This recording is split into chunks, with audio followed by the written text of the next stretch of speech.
Hello everyone, Veronica Torres again with another tool from our book, The Choice for Consciousness, Tools for Conscious Living, Volume 1. This one's called, This Emotion is a Choice. Indeed it is. Here we go.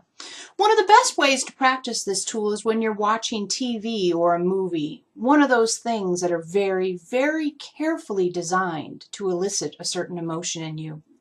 Be very aware of the fact that you're being manipulated. Recognize that the emotion you're having is an emotion that has many layers to it. And one layer is manipulated creation. And another layer is habit. And another layer is authentic empathy with the person or situation. Let yourself have the emotion, but know why you are having it. And if all of a sudden you feel sad or upset, or you don't know why you're feeling that way, then ask yourself, is there any good reason to be having this emotion? And if there isn't, then what can I ascertain about the state I am in? This emotion has no basis in the reality of this moment. Your society places a lot of credence in dealing with your emotions without any real investigation of what you're feeling or why, or that you have any choice in the matter. This is where our example of the math problem comes in. What if we say, what's 9,897,209.5 times 8,239,203? You wouldn't take the first number that comes to mind as the right answer. Yet you'll take the first emotion that comes in as an indisputably correct position. If you find yourself in an emotion that doesn't seem actually relevant to the moment, be kind to yourself about it. Just remind yourself, oh yeah, that's right. The first emotion that trips along isn't necessarily the one I want to run with. Okay, my comment was, oh boy. So it says, oh boy. Can you see? All right, there. Yep, this is a good one. The freedom of saying, I get to choose. As a very sensitive person, I never even thought it was possible not to be swept away by others' emotions, feelings, or attitudes. This tool really helps me be conscious of how those things are affecting me. And it's really true. It's really true. There's this sense that an emotion has validity even when it hasn't been considered.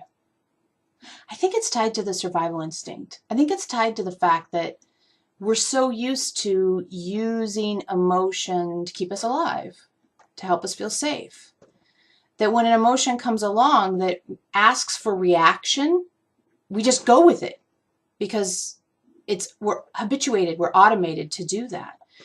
And part of the choice for consciousness is saying, is this emotion mine? Is this emotion relevant to this moment? Is this emotion simply because the Olympics are on and I cry every time the Olympics comes on? It may not be because you are having the emotion as much as your circumstances generating emotion in you. And that might sound like a very subtle distinction, but as someone who has felt the emotions of others all my life, it really helped me to go, is this mine? And is this mine in a way that means I have to do something about it? Or can I just feel it? Like the Olympics example. Guaranteed, Olympics are coming up. I'm going to cry when the Olympics are on. And that's an appropriate reaction for me to some of the stories the Olympians have. But it's not an emotion that tells me I'm sad. It's not an emotion that tells me I have to even change or act. But if I let my survival instinct run the day, it would say, you're crying, you're sad, you're in danger. None of those things are true. And that's what this tool is about. It's really obvious when it's something like the Olympics. But when it's walking into the grocery store and going, oh my God, I feel really sad now. Why? Because there's 50 people in there having emotions that I'm also having because they're having them, not because I am. Yep. All right, we have one other comment. Margie says, becoming skilled at neutral observation helps me to recognize when I'm experiencing an emotion that doesn't feel good in my body. Where before I might feel anger and try to make up a story about that feeling so I could understand it, now I have some space to look at the feeling and simply label it. Anger rising into tight shoulders. No story needed. Breathe.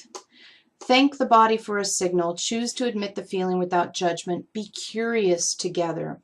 Choose to love myself and the other by being vulnerable in the fact of the emotion, and choose gratitude for the closeness that arises instead of the anger story's isolation. Oh, so we have these groovy new cards I've been showing you guys. There's a tool for every book. There's the other book. See them? And 53 tools total in this 3-book series. And here's this emotionist choice. I'll just read it quickly to you. Emotions are complex and have many layers. One layer might consist of habit. Another might have been created by manipulation. Still another might be genuine empathy or love. Let yourself have emotions, but know why you're having them. Are they even yours? Anyway, did I already tell you? Subscribe to the channel. Go ahead and subscribe to the channel, and I'll have more videos for you soon. Thanks so much.